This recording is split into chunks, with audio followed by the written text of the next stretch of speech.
Dabls is an esteemed fine artist, museum curator, and historian who has been lecturing on African material culture to international audiences for over 30 years. Let's check him out. In 1994, I founded an African bead museum, Mbad African Bead Museum.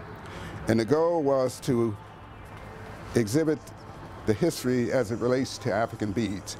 I had collected beads for about 15 years, and what occurred to me is that some of these items I had, the general public would never see them because the nature of a collection is not to say, I have this collection, come in and look at it. So I wanted these things to be seen especially by African children and European children also. Most of Africa, before it was cut up into these 52 countries, they all had beads as the central part of the culture. The beads was used to communicate specific information. They were used for initiation, rites of passage. You could determine status. There were beads that was meant for only royalties or members of the royal family to wear. Beads were given to young ladies to let everyone know that they were being initiated. Likewise with men. In fact, from age 3 on, every 3 years was marked by the use of beads. But what fascinated me more so than anything was this concept of these beads being magic and medicine. These beads here are from the African trade period. These beads date back to the 1500s. They are the oldest color of red. They're called green heart because the center of these beads is green. These are the oldest beads that were brought into Africa out of the European countries. But Mali, Mesopotamia, Morocco, and Egypt also had beads. And their beads were known for the ability of protecting you against the evil eye. These are eye beads, and they would protect the wearer, mainly from someone saying something that would spoil your name or hurt your credibility, because your word was the most powerful thing you had. You didn't have credit, you had your word. So the eye beads would protect you from the unknown and also protect your word. These beads here are about 800 years old. Okay, why don't we take a trip outside to see our outside installation, which covers a whole city block, and it's an extension of the Bead Museum. In order for us to have a place for the community to come together in a garden, we have a stage out there, and on this stage, the people in the community can use it for free.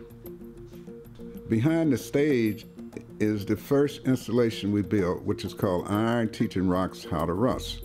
It's a metaphor that deals with the relationship between Africans and Europeans over the last 500 years.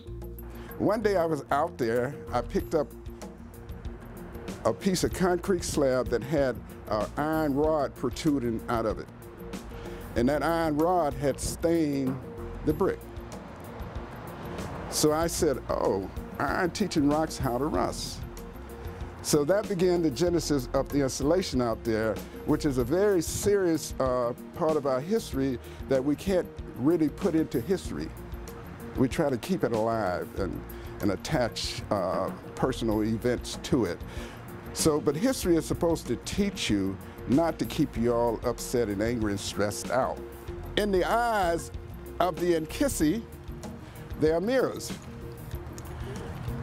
In the abdomen, there are mirrors. So the mirrors reflect negative energy. So if you're trying to do harm to anything out here, you're going to see an image of yourself and run away. Because most people are good. They don't want to see themselves when they're doing bad deeds. 14 years ago, I didn't know how the community would react to this art.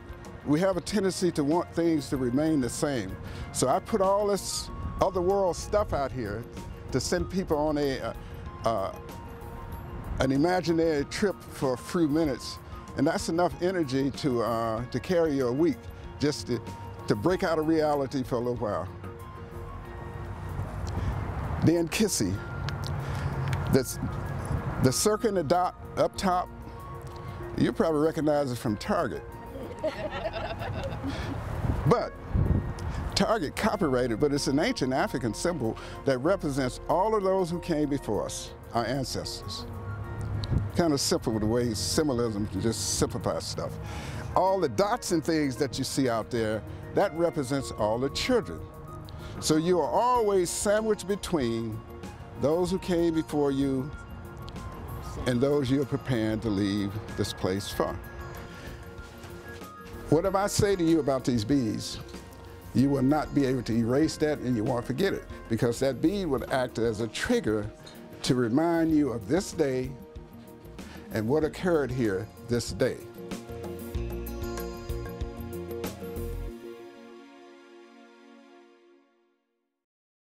You can learn more about Dabls and all the artists featured here on DetroitPerforms.org.